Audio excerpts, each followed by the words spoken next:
The gavel crashed down like thunder, and Caspian's heart shattered with it. Sold to Sheriff Mordecai Blackthorne for $800.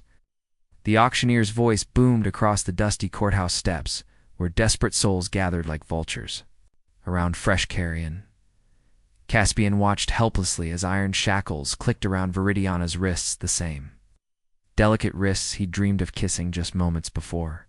Her emerald eyes found his through the crowd, and in them he saw not fear, but a fierce determination that made his blood sing even as his world crumbled. He'd ridden into Crimson Gulch 3 days ago with nothing but dust in his pockets and a wanted poster with his face on it tucked inside his boot. The debt auction was supposed to be easy money by some desperate fool's contract. Work them for a season, then cut them loose. Simple, clean, profitable. Then he'd seen her, Viridiana. Solace stood on that auction block like a queen facing execution. Her chin lifted in defiance even as creditors circled below. Her father's gambling debts had condemned her to 7 years of bonded servitude, but she wore her fate like armor. When their eyes met, Caspian felt something crack open in his chest. Something he'd kept locked away since the war ended and left him wandering between towns like a ghost. 500, he'd shouted, his voice hoarse with desperation. Sheriff Blackthorne turned, his smile sharp as a blade. The man was notorious for collecting beautiful women the way other men collected guns, and treating them just as roughly. His current housekeeper had been found floating in the river last winter, and everyone knew it wasn't suicide. 600, Blackthorne drawled, never taking his predator's eyes off Viridiana.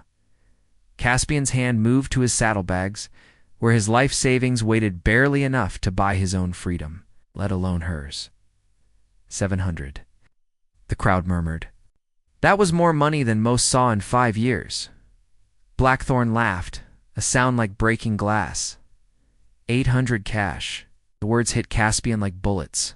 He watched Viridiana's face crumple for just an instant before her mask slammed back into place. She'd heard him bidding. She'd felt the same electric current that had passed between them. And now she was being dragged away to a fate worse than death. Wait, Caspian pushed through the crowd, but Blackthorne's deputies blocked his path with rifle barrels. Auctions closed, Drifter Deputy Harcourt sneered. Move along before we find a reason to lock you up too. Blackthorne leaned close to Viridiana as he led her toward his carriage. Caspian couldn't hear the words, but he saw her flinch, saw her hands ball into fists.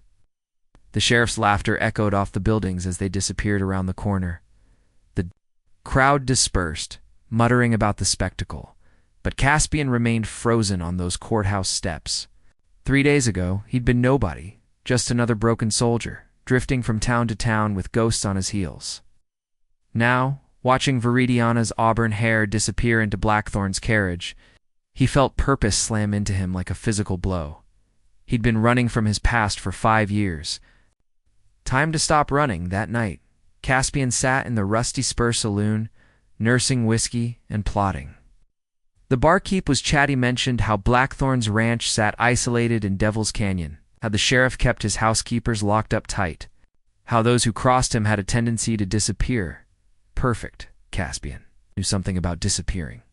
Dawn came bloody and violent over Devil's Canyon, painting the mesa walls the color of old wounds. Caspian had spent the night memorizing every detail of Blackthorne's fortress-like ranch from his perch on the opposite rim. Guard rotations, blind spots, the single window that glowed with lamplight until nearly midnight. Viridiana's prison. He'd done reconnaissance like this during the war, but never with his heart hammering against his ribs like a caged bird. Never with a woman's face burned into his memory, her eyes haunting him with their mixture of hope and despair. The plan was simple. Create chaos. Extract the girl. Disappear. He'd done it a dozen times with enemy intelligence. This should be no different. Except everything felt different. Caspian worked his way down the canyon wall as the sun climbed higher, using skills learned in too many forgotten battles. His fingers found purchase on rock ledges worn smooth by wind and time, his body moving with the fluid grace of a predator. At the bottom, he studied the ranch's defenses with a soldier's eye. Blackthorn had built himself a kingdom of fear. Walls topped with razor wire, armed guards at every corner, and a reputation that kept the townsfolk too terrified to ask questions. The perfect place to hide his crimes. The first part of Caspian's plan began at noon, when 3 of Blackthorn's prize horses mysteriously broke free from their paddock. As the ranch hands scrambled to recapture the animals, Caspian slipped over the back wall like smoke. He'd counted on finding Viridiana locked away, probably chained and broken. Instead, he found her in the kitchen, calmly preparing lunch with a carving knife gripped like a weapon. "It came," she whispered, and the wonder in her voice nearly undid him. "Did you think I wouldn't?" She turned, and he saw the bruises on her throat, the split lip, the fire in her eyes that burned brighter than ever. His hands clenched into fists. "He hasn't." Caspian couldn't finish the question. Not yet. "But tonight, ... she shuddered. "He likes to let his acquisitions settle in first. Likes the fear to ripen." A roar of rage built in Caspian's chest, but Viridiana's touch on his arm stopped him cold. Her fingers were steady, sure, and they burned through his shirt like brands. "There are 3 other women here," she said quickly, "locked in the cellar. I've been bringing them food, but they're too broken to run. We can't leave them." Of course, she would think of others. Even facing her own destruction, Viridiana Solis was trying to save everyone else. It made him want to wrap her in his arms and keep her safe from every evil in the world. Change of plans, then. His voice came out rougher than he intended. They spent precious minutes mapping out the new extraction.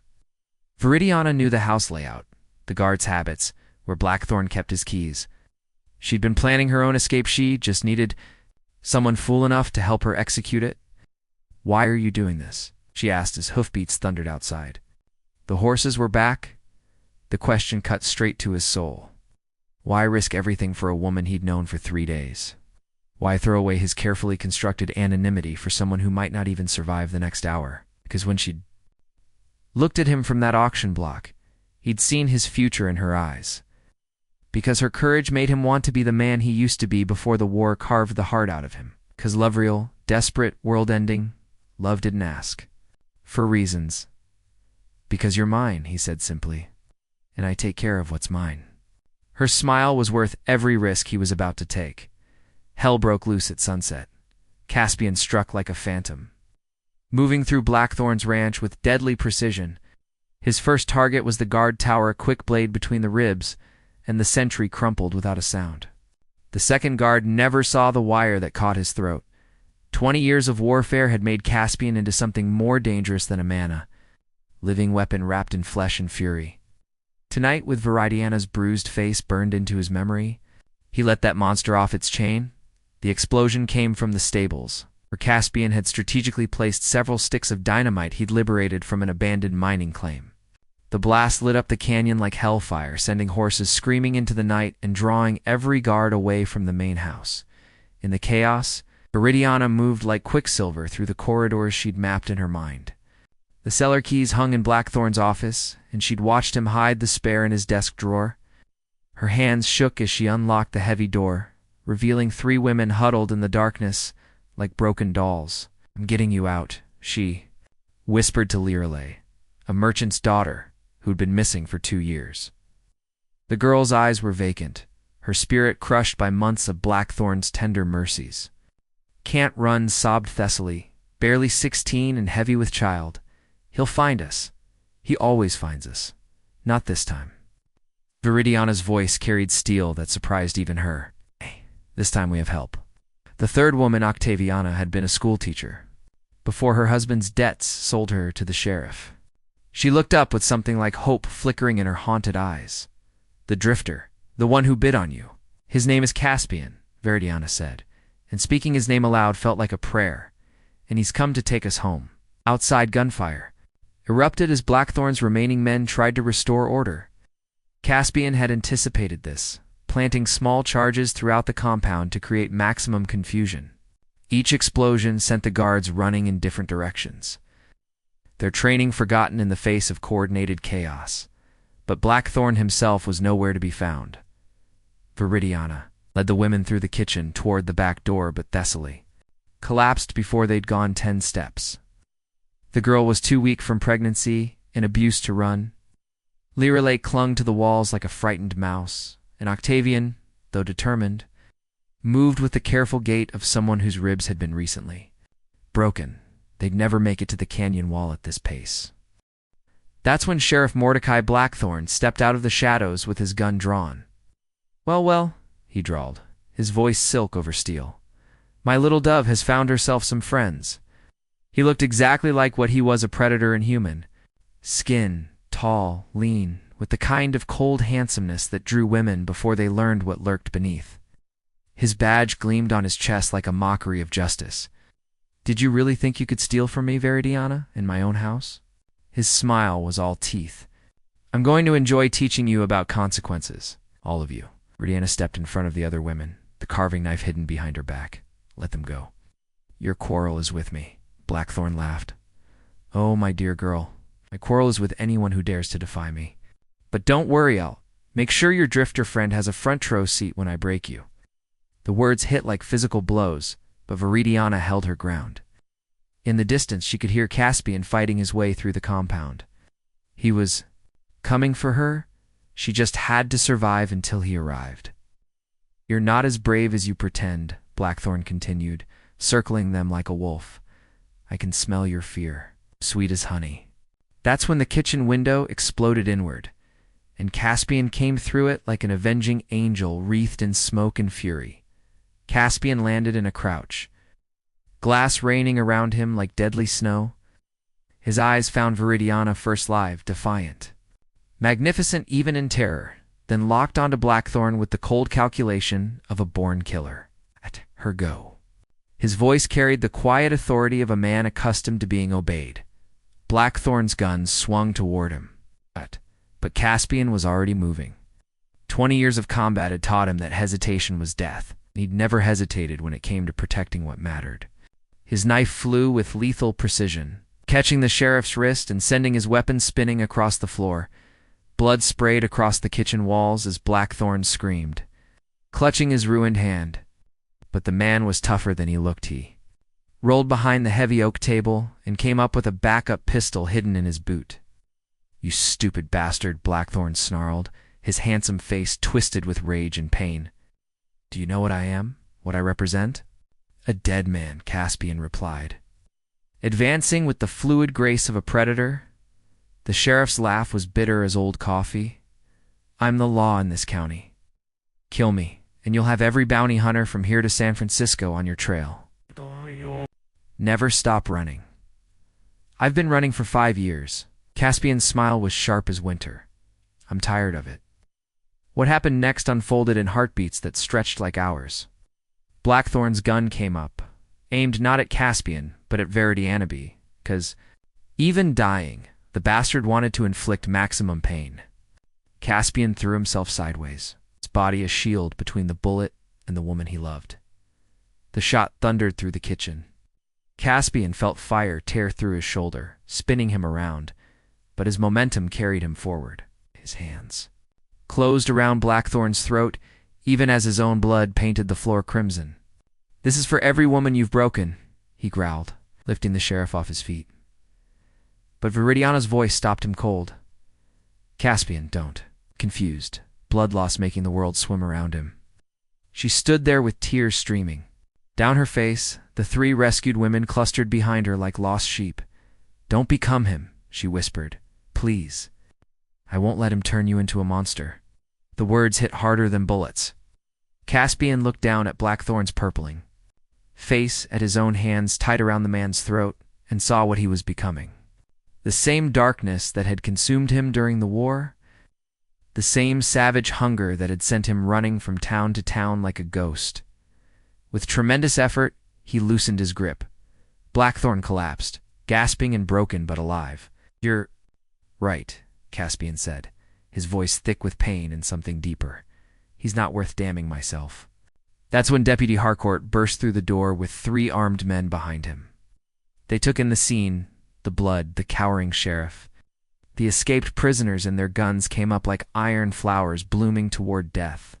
"Drop your weapons," Harcourt shouted. "You're all under arrest." But Octaviona, the broken schoolteacher, stepped forward with spine straight as a rod. In her hands, she held a leather journal, its pages filled with careful script. "Every name," she said, her voice steady as stone. "Every girl he's bought, broken, murdered. Every crime, every payoff, every cover-up. It's all here, Deputy." Copies have already been sent to the territorial governor and the federal marshals. Harcourt's face went white as his gaze flicked between the journal and his bleeding superior. The other deputies shifted nervously, suddenly unsure which direction their loyalty should flow. "You don't understand," Blackthorne gasped from the floor. "She's just a whore. They're all whores." No one will believe Octaviana's boot caught him in the ribs, cutting off his words. "I was a schoolteacher for 15 years.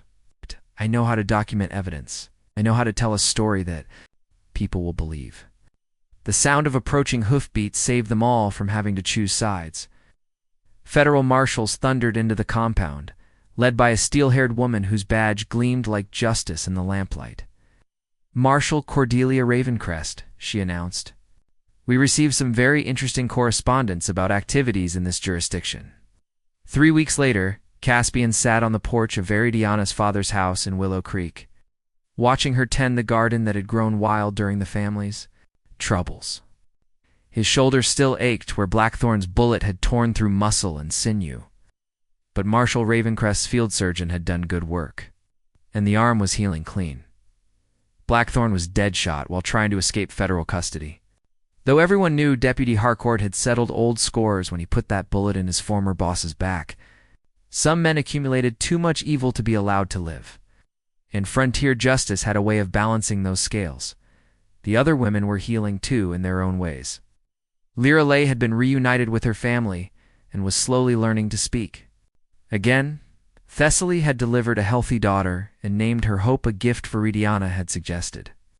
Octaviana was teaching school again in Crimson Gulch, her detailed records having exposed a corruption network that reached all the way to the territorial capital. And Viridiana, she was magnificent. The woman who'd stood defiant on that auction. Block had revealed herself to be even stronger than Caspian had imagined. She testified before the federal court with the calm precision of a natural-born prosecutor, her words dismantling Blackthorne's network of enablers and accomplices.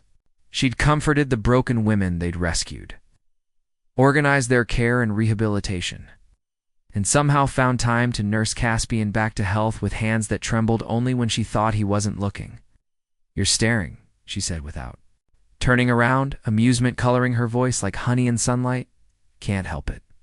He stood, working the stiffness out of his healing shoulder. "You're worth staring at?"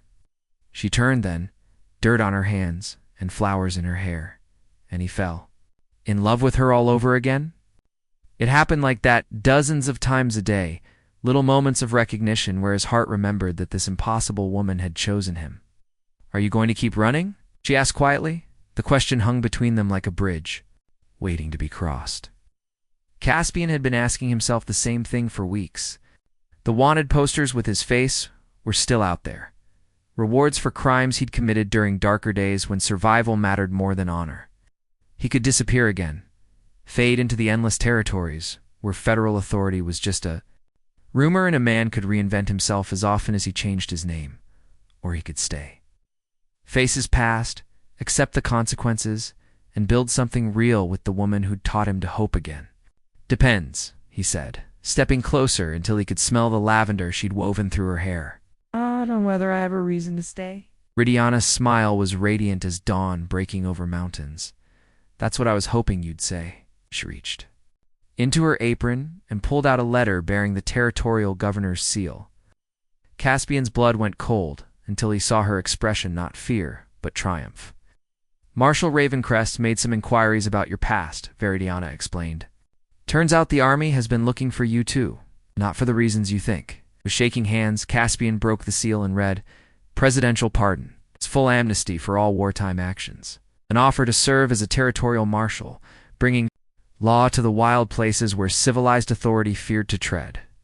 "They want me to wear a badge," he said, wonder thick in his voice. "The question is, do you want to wear one?"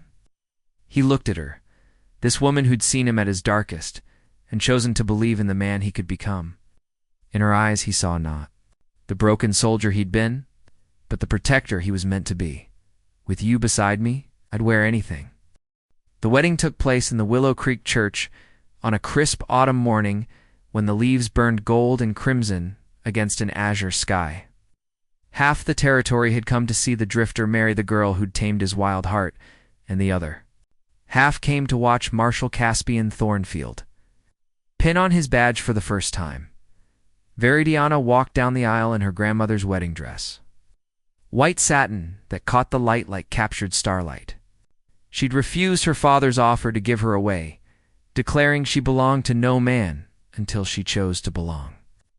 Instead, she walked alone with her head held high, her eyes locked on Caspian's face where he waited at the altar in his brand new Marshal's uniform.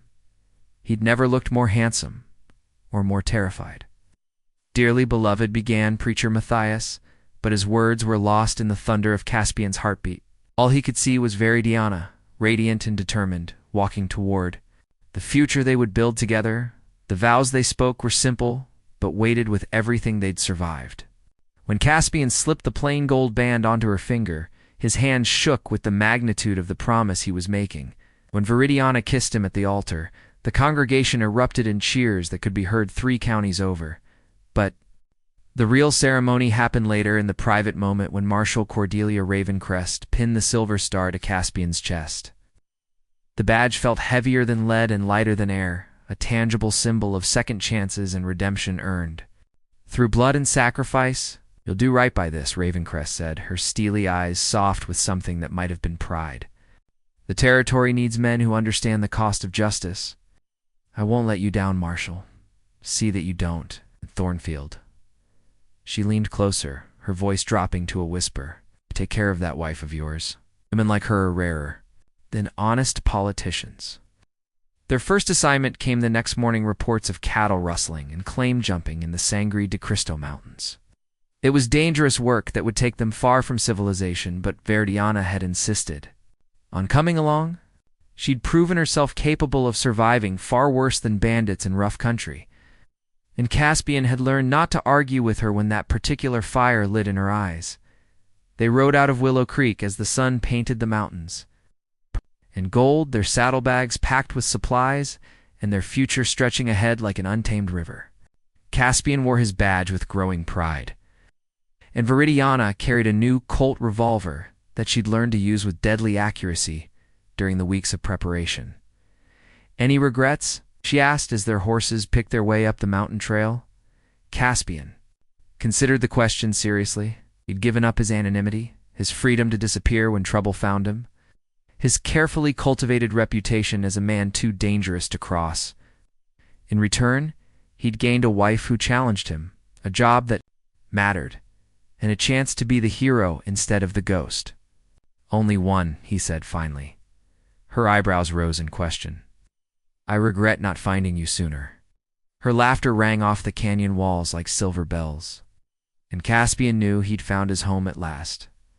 5 years later, Marshal Caspian Thornfield sat on the porch of their ranch house, watching his 3-year-old daughter Serafina chase chickens through the yard with the single-minded determination she'd inherited from her mother.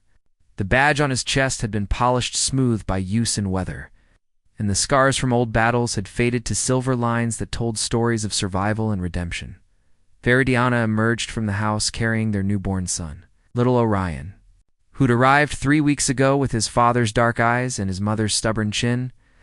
She settled into the rocking chair beside Caspian's, and he felt the same surge of wonder that had overwhelmed him on their wedding day.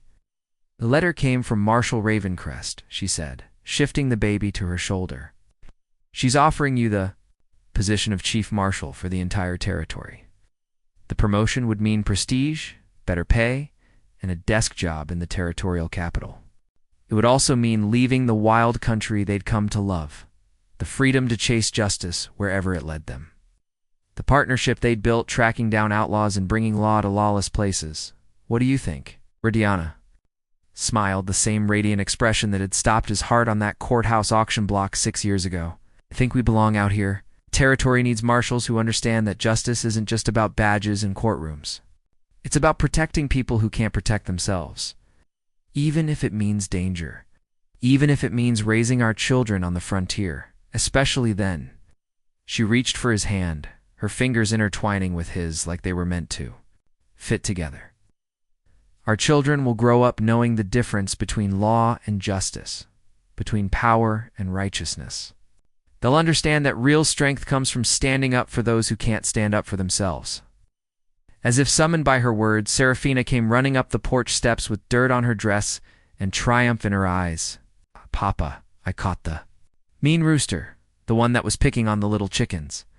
Caspian scooped her up with his free arm, marveling at how this tiny person could contain so much of both her parents' fire. "Did you now? And what did you do with him?" "I told him to be nice, or I'd put him in the soup pot," she declared with perfect seriousness. "He's being good now." Veridiana's laughter mingled with Caspian's, and baby Orion made a small sound of contentment in his sleep. In the distance, the mountains stood eternal and magnificent, holding secrets and challenges they had yet to discover. Somewhere out there, people needed help that only they could provide. "So we stay?" Caspian asked. "We stay," Veridiana confirmed. "This is our home. This is our calling." That evening, as the sun painted the sky in shades of copper and rose, they sat together on their porch and watched their kingdom spread out before them. The ranch they'd built with their own hands, garden where Veridiana grew healing herbs and vegetables, the corral where their horses grazed in peaceful contentment. It wasn't the life either of them had imagined. It was better, Caspian thought. About the man he'd been when he first rode into Crimson Gulch, broken, haunted, running from ghosts he couldn't escape. That man would never have believed he could find peace, let alone happiness, let alone love so deep it transformed everything about who he was. "Thank you," he said quietly. "For what?" "For seeing who I could become instead of who I was." Veridiana leaned against his shoulder, careful not to disturb the sleeping baby in her arms. "He did the same for me. It was just a girl being sold like property, until you showed me I was worth fighting for. You were always worth fighting for. I just reminded you." As darkness settled over their valley, lights began to twinkle in the windows of nearby homesteads. Families they'd helped protect, communities they'd helped establish, a growing network of people who knew they could count on Marshall Thornfield and his remarkable wife when trouble darkened their doors. The badge on Caspian's chest caught starlight, and he thought about all the battles yet to be fought, all the wrongs yet to be righted, all the people still waiting for someone to stand up for them. Tomorrow would bring new challenges, new adventures, new chances to prove that love and justice could triumph over darkness. But tonight, he was exactly where he belonged, beside the woman who'd taught him to hope, holding the children who represented their shared future, wearing the badge that let him protect the innocent and serve the cause of right. He'd been a drifter once, lost and alone and running from his past. Now he was home,